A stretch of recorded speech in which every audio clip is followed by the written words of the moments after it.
എന്നാൽ ഇമാം മഹ്ദി അലൈഹി ഇസ്ലാമിനെ എങ്ങനെ പിന്നെ മനസ്സിലാവുക? ഇത്രയും കറാമത്തും വിഷയങ്ങളൊക്കെ ദജ്ജാൽ എങ്ങനെ വരുന്ന സമയത്ത് സാധാരണക്കാർ പെട്ടുപോകില്ല. ഇമാം മഹ്ദിനെ എങ്ങനെ മനസ്സിലാവും? ആ മനസ്സിലാക്കാനാണ് നമ്മൾ ഈ വിഷയം പഠിക്കുന്നത്. എന്ത് ദാക്കിറെ കൽബി ആകണമെന്ന് പറയുന്നത്, ദിക്റെ കൽബ് ഹാസിലാക്കണം എന്ന് പറയുന്നത്, അതിന്റെ തെളിവ് ഖുർആൻ തന്നെയാണ്. ഖുർആനിൽ പറഞ്ഞല്ലോ, വലാ തുദിമൻ അഗ്ഫൽനാ കൽബഹു അൻ ദിക്രിനാ. ഈ ആയത്ത് ആ വിഷയത്തിലേക്ക് വേണ്ടി വന്നതാണത്. അള്ളാഹുവിന്റെ ഔലിയാക്കളൊക്കെ ഉപയോഗിക്കുന്ന ഒരു ആയത്താണ്. കാരണം അവർക്ക് അറിയുന്നവർക്ക് ഇതിന്റെ ഹഖീഖത്ത് അറിയാം. പക്ഷെ അതിനു മുമ്പ് ഇതിറങ്ങിയ ഒരു സാഹചര്യം ഉണ്ടായിട്ടുണ്ട്. ആ സാഹചര്യം ഒരു മൊയ്ലിയർ ചോദിച്ചിട്ട് അത് വിമർശിക്കുന്നുണ്ട്. ഖുർആന്റെ ഏതൊരു ആയത്ത് ഇറങ്ങുമ്പോഴും അതിനൊരു കാരണമുണ്ട്, അത് ഹക്കാണ് എന്ന് വിചാരിച്ച് അതിലേക്ക് മാത്രമുള്ള സൂചനയല്ല അത്. എന്നിരുന്നാലും ഈ ആയത്ത് ഇറങ്ങിയ വിഷയം അതും ഇതിനോട് ബന്ധപ്പെട്ട തന്നെയാണ്. അള്ളാഹുവിന്റെ നബിയുടെ ഏറ്റവും അടുത്ത കുറച്ച് ആൾക്കാരുണ്ടായിട്ടുണ്ട്. അവരെ പേര് ഔലു സൂഫക്കാർ എന്നാണ്. ഈ ഔലു സൂഫക്കാരുടെ വിഷയത്തിലേക്കാണ് ഈ ഹദീസ് വന്നിട്ടുള്ളത്, ഈ ആയത്ത് വന്നിട്ടുള്ളത്. ഔലു സൂഫക്കാർ മുഴുവൻ ദാക്കിറ കൽബികളായിരുന്നു, അള്ളാഹുവിനെ മാത്രം കാത്തിരിക്കുന്നവരായിരുന്നു. അവരുടെ സന്തോഷം എന്താണ്?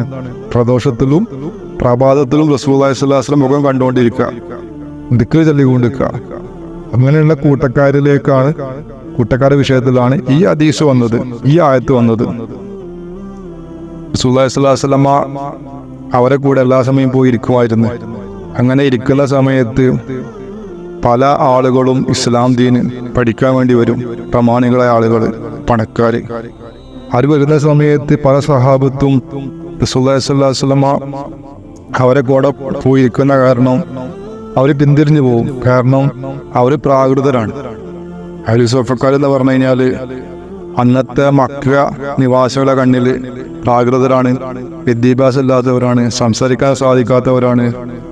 പ്രത്യേകിച്ച് അവരെ അടുത്ത് പോയിരിക്കുമ്പോൾ ദുർഗന്ധാണ്, വേർപ്പിന്റെ നാറ്റാണ്, കുളിക്കാത്തവരാണ്.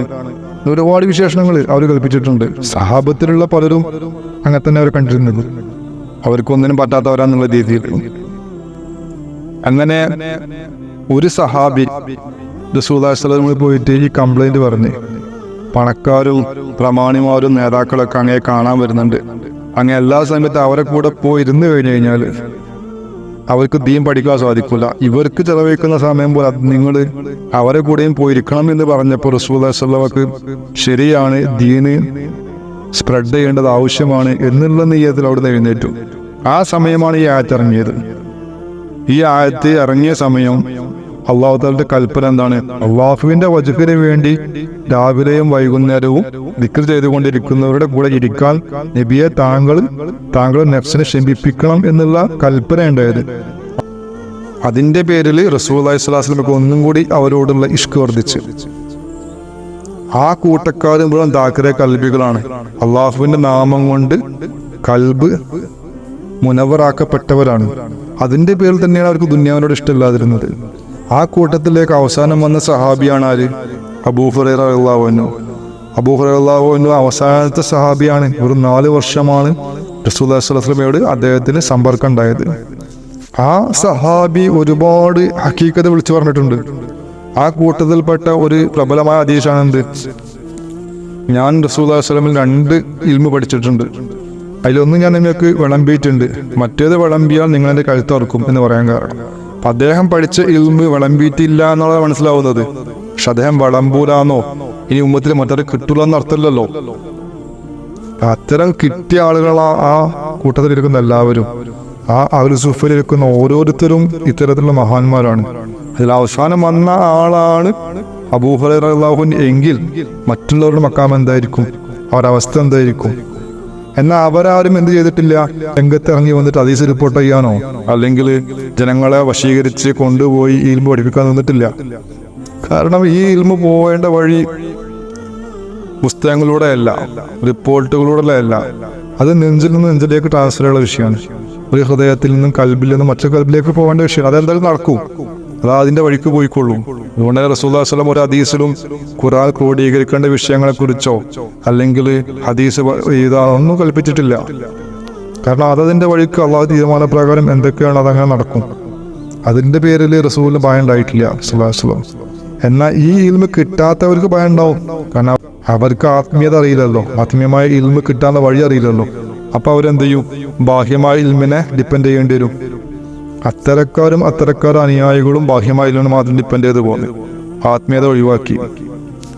പക്ഷെ റസൂലുള്ളാഹി സ്വല്ലല്ലാഹു അലൈഹി വസല്ലം ഹദീസിൽ പറയുന്ന ഉലമാഉ മിൻ സുദ്രി എന്നാണ്, ഉലമാക്കള് എൻ്റെ നെഞ്ചിൽ നിന്നുള്ളവരാന്നുള്ളത്.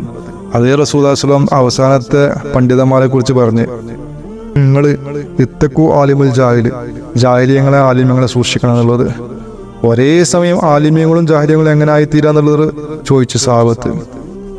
അങ്ങനെ ചോദിച്ച സമയത്ത് റസൂലുള്ളാഹി സ്വല്ലല്ലാഹു അലൈഹി വസല്ലം പറഞ്ഞു, കാരണം അവരെ നാവ് ആലിമായിരിക്കും, കൽബ് എന്തായിരിക്കും, ജാഹിലായിരിക്കും, അഥവാ ഇരുളടഞ്ഞതായിരിക്കും എന്ന് പറഞ്ഞിട്ടുണ്ട്.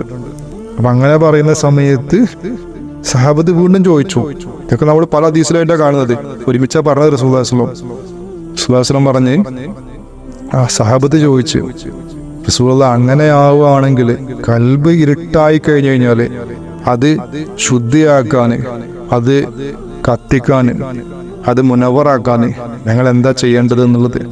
അപ്പോഴേ റസൂലുള്ളാഹി സ്വല്ലല്ലാഹു അലൈഹി വസല്ലം പറഞ്ഞത്, എല്ലാ വസ്തുവിനും അതിനെ കഴുകി ശുദ്ധിയാക്കുന്ന ഒരു വസ്തു ഉണ്ടായിരിക്കും. കൽബിനെ ശുദ്ധിയാക്കുന്നത് ദിക്റാണെന്ന് പറഞ്ഞെടുത്ത്. ഇത് കേട്ട സഹാബത്തിന് കാര്യം മനസ്സിലായി, അവര് ദിക്ർ ചെയ്തുകൊണ്ട് കൽബിനെ മുനവറാക്കി. എന്നാൽ ഇത് കേട്ട ആധുനിക പണ്ഡിതന്മാർ ഇത് മനസ്സിലായില്ല. അവരെന്ത് ചെയ്ത് ദിക്ർ ഹൽക്കകൾ സംഘടിപ്പിച്ച് ദിക്ർ എല്ലാം തുടങ്ങി. നാവ് കൊണ്ട് 1000, 10,000, ലക്ഷമൊക്കെ ദിക്ർ എല്ലാം തുടങ്ങി. ഇതൊന്നും കുഴപ്പമില്ല. പക്ഷെ അതിന് മുന്നേ ചെയ്യുന്നൊരു വിഷയമുണ്ട്, റസൂലുള്ളാഹി പറഞ്ഞ വിഷയം. കൽബ് ശുദ്ധിയാക്കണമെങ്കിൽ ദിക്ർ അവിടെ നടക്കണം, കൽബിൽ നടക്കണം. കാരണം കൽബിലാണ് ദിക്ർ നടക്കേണ്ടത്. അതല്ല കൽബ് ശുദ്ധിയാക്കാൻ നാവിൽ നടത്തിയിട്ട് കാര്യമില്ല. ഇത്ര വലിയ മണ്ടത്തരാണത്. കാലിൽ ചളിയായി കഴിഞ്ഞാൽ കൈ ആരെങ്കിലും കഴുകോ? കയ്യിൽ ചളിയായി കഴിഞ്ഞാൽ മുഖം കഴുകോ? എവിടെയാണോ അശുദ്ധി ഉള്ളത് അവിടെ കഴുകണം. അതേപോലെ ഈ ഹദീസിൽ വ്യക്തമായി പറയുന്നത് എന്താണ്? ഈ നിങ്ങൾ കൽബ് ശുദ്ധിയാക്കേണ്ട വിഷയം ചോദിച്ചപ്പോഴാണ് അത് ഉത്തരം പറഞ്ഞത്. ഇപ്പൊ കൽബിൽ ദിക്ർ ചെയ്യാനാണ് പറഞ്ഞത്. ആ ദിക്ർ ചെയ്തവർക്ക് എന്ത് കൽബിൽ മാറ്റം സംഭവിക്കും, അവരെ അശുദ്ധിയൊക്കെ നീങ്ങിപ്പോവും, അതൊക്കെ അനുഭവപ്പെടും. അതല്ല കൽബ് ശുദ്ധിയാവുന്നില്ല, ഇതൊന്നും അനുഭവപ്പെടൂല. അവരെന്നും അതേപോലെ തന്നെ നിലനിൽക്കും, സ്വയം താല്പര്യങ്ങളായിട്ടും അതേപോലെ തന്നെ ഫക്കീറന്മാരായിട്ടും സൂഫിയാക്കളായിട്ടും തെറ്റിദ്ധരിക്കും. റസൂലുള്ളാഹി സ്വല്ലല്ലാഹു അലൈഹി വസല്ലം പറഞ്ഞ വിഷയം എന്താണ്? ഇതിലേക്കുള്ള ഷോർട്ട് കട്ട് നമ്മളെപ്പോഴും വായിക്കുന്ന ഒരു ഹദീസാണത്. നിങ്ങളെ ശരീരത്തിൽ ഒരു മാംസപിണ്ഡമുണ്ട്, അത് ശുദ്ധിയായി കഴിഞ്ഞാൽ നിങ്ങളെ മൊത്തം ശുദ്ധിയായി, അത് മോശമായി കഴിഞ്ഞാൽ നിങ്ങൾ മൊത്തം മോശമായി. അതാണ് കൽബ് എന്നുള്ളത്. അതും ഈ വിഷയത്തിലേക്കുള്ള സൂചനയാണ്. ഇപ്പൊ ഷോർട്ട് കട്ടാണ്. എന്ത്? നിങ്ങൾ കൽബ് ശുദ്ധിയാക്കിക്കോ, എന്നാൽ മൊത്തം ഓട്ടോമാറ്റിക് ശുദ്ധിയാവും എന്നാ പറഞ്ഞത്. അത് ഷോർട്ട് കട്ടാണല്ലോ, അത് സുന്നത്തുമാണല്ലോ റസൂലുള്ളാഹിന്റെ. ആ സുന്നത്ത് കൊണ്ട് എന്തുകൊണ്ട് ഒഴിവാക്കുന്നത്? എന്നാൽ മറ്റുള്ള സുന്നത്തൊക്കെ എടുക്കുന്നുണ്ട്. നമ്മൾ നേരെ തിരിച്ചാ ചെയ്യുന്നത്. നമ്മൾ കൈ കൊണ്ടുള്ള സുന്നത്ത് എടുക്കുന്നുണ്ട്, കാല് കൊണ്ട് എടുക്കുന്നുണ്ട്, നാവ് കൊണ്ട് എടുക്കുന്നുണ്ട്, കണ്ണ് കൊണ്ട് എടുക്കുന്നുണ്ട്, ഒക്കെ എടുക്കുന്നുണ്ട്. കൽബ് കൊണ്ടുള്ള എടുക്കുന്നില്ല. റസൂലുള്ളാഹി പറഞ്ഞ നേരെ തിരിച്ചാണ്. ആദ്യം കൽബ് കൊണ്ട് എടുക്കാനാണ് പറഞ്ഞത്. ഇപ്പൊ കൽബ് കൊണ്ട് എടുക്കാതെ മറ്റുള്ള രീതിയിൽ നമ്മൾ എത്ര അധ്വാനിച്ചിട്ടും കാര്യമില്ല, കൽബിലേക്ക് എത്തൂലത്. എന്നാൽ കൽബിലേക്ക് എത്തിയ സാധനം മറ്റുള്ളവർക്ക് എത്തും ചെയ്യും. അത് ഫിസിക്കലായിട്ട് അങ്ങനെ തന്നെ അല്ലേ? കൽബിൽ നിന്നാണല്ലോ എല്ലായിടത്തും രക്തം പോകുന്നത്. മനുഷ്യന്റെ നാനാകോശങ്ങളിലേക്ക് രക്തം എത്തിക്കുന്നത് കൽബിൽ നിന്നാണോ? അങ്ങനെയാണെങ്കിൽ ആത്മീയത അങ്ങനെ തന്നെയാണ്.